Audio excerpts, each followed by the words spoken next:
Week number 9 in the NFL. Thanks for joining me again for another edition of Picks with David. And we'll begin today in Washington, where the Minnesota Vikings come to town. It's the 6-1 Minnesota Vikings against the 4-4 Washington Commanders. And in this particular game, you've got the Vikings that are coming off of a bye. They've had a week to rest and recuperate. Washington had a tough fought game this last week. And so with Washington not having a bye and them being, on their second quarterback, they're going with Taylor Heineke, which I think is a great move. I think he's a really good quarterback, and perhaps they should have started with him from the beginning of the season. They've managed to win a few games in a row here with Taylor at the helm. And so I think their defense can make some plays. I think the offense, especially with Heineke's ability to stay mobile, move around, allow plays to develop, play a little street ball, if you will. I think Washington can keep the game close, but I'm going to take the Minnesota Vikings to win this game. The 4-3 Los Angeles Chargers at the 4-4 Atlanta Falcons. The Chargers are coming off of a bye, and the Falcons are coming off of a very narrow victory against the Carolina Panthers at home. And so, I think for the Atlanta Falcons, they didn't expect to be in this position, but they're contending right now for a chance to make the playoffs. The Chargers were expected to be much better this year, but between all of the injuries defensively and to their wide receivers, they've struggled so far this year to come up with that 4-3 record. I know that the Chargers are going clear across the country to play in Atlanta, but even though I think the Falcons can run the football down the throats of the Chargers, I expect the Chargers to hang in there and win the game by a field goal. I'll take the Chargers in Atlanta today.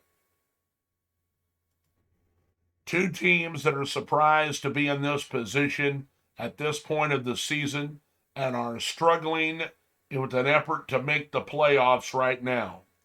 The 3-4 Los Angeles Rams, the defending Super Bowl champions, at the 3-5 Tampa Bay Buccaneers. The Rams have basically stopped running the football. It's one of the reasons why I think they have struggled this year. They had Cam Akers, and he's at odds with the club. He may continue to play. He did not get traded here at the trade deadline. But I don't think he wants to be there anymore. So they turned to Darrell Henderson. But like I said, they've kind of abandoned their running game. And the running game is what set up all of the play action, the bootlegs, and kept the other teams off balance. Cooper Kupp has an ankle injury. Luckily, it wasn't a major injury. They've got other players that they can get the ball to.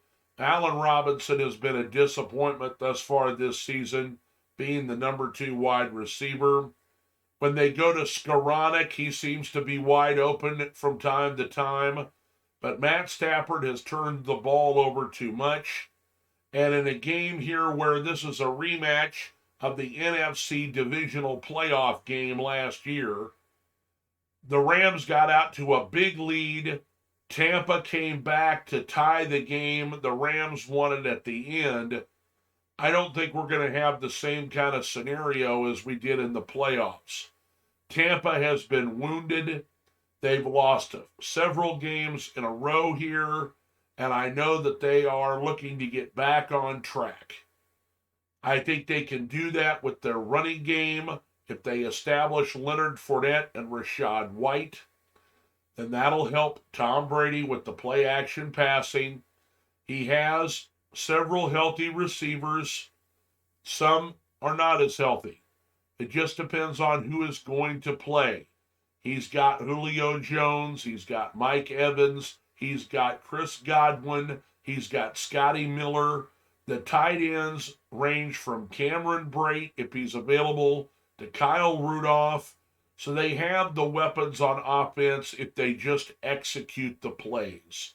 And I think the Tampa Bay Buccaneers win the game against the Rams on Sunday. Sunday Night Football on NBC, the game of the day. 2 5-2 teams, two teams that won their division each last year.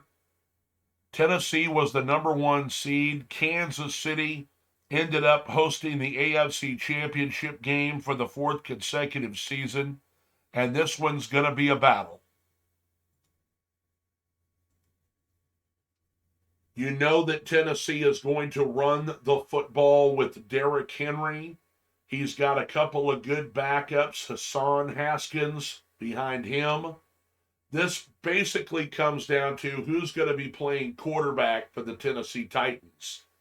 Malik Willis, the rookie, played last week and did not throw the ball very many times. They basically controlled the clock by running the ball and playing defense. Tennessee has beaten the Kansas City Chiefs and Andy Reid the last 4 times they played them in the regular season. But the Chiefs are coming off of a bye, and Andy Reid's teams are phenomenal coming out of the bye. In fact, I think he's only lost 2 times when he comes off of a bye in all of his coaching career as a head coach. And so for the Kansas City Chiefs, you've got Patrick Mahomes leading the way with his array of receivers. I think the Chiefs have started to utilize their running game, which really opens up a lot of the play action passing for their team. I think it helps spread the field. They've got Clyde Edwards-Helaire, they've got Jerick McKinnon, and they've got the rookie Isaiah Pacheco. Each are capable of making big plays out of the backfield, both receiving and then running the ball up the middle. Each of them have their own skill set between being the shifty, strong runner, the one that's made for the goal line, and the more third down backish type player. Each of them is special in their own way. In the last game that the Chiefs played, the wide receivers finally got involved. You had Mecole Hardman scored 2 touchdowns for the very first time as a Chief in the same game.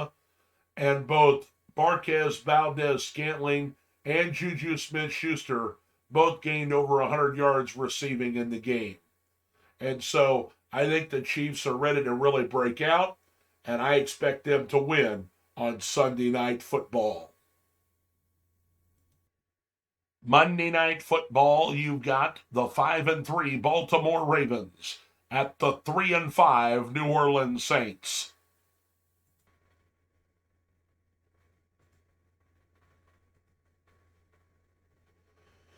Baltimore comes in with the 5-3 record. I think this is basically where a lot of people thought that they were going to be. They've turned the ball over a few too many times, but they've happily beaten the Cincinnati Bengals. They've happily beaten up on several other teams that they have played this year. But in the second half, they seem to allow teams to get back in it. The Saints have started off the season poorly, but since Andy Dalton has taken over, he's made some good decisions. They've started to get their running game going again, and they're able to utilize some of the gadgets and trick plays that Taysom Hill brings to the game for the New Orleans Saints. Now, I think that this is a big game for Baltimore. They can stretch their lead in the AFC North Division, whereas New Orleans is still trying to stay in the playoff picture in a weak division right now, as Atlanta is only 4-4. They might take a loss against the Chargers. Tampa Bay has the same 3-5 record. And so it could be that the South winner of the division in the NFC is the only team out of that division that wins, gets a chance to go to the playoffs. So New Orleans really needs to hang in here.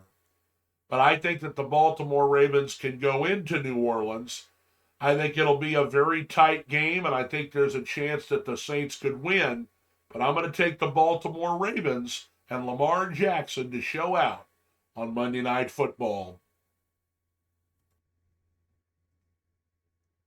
So there you have it, another edition of Picks with David for week number 9 as we come up to the mid-season point of the NFL season. Look for my mid-season report here coming up in the next couple of days. But until then, I hope you all enjoyed the weekend games and Monday Night Football. We'll see you again on Thursday for Amazon Prime Day. And till then, be sure to like and subscribe. And we'll see you again next time right here on Picks with David.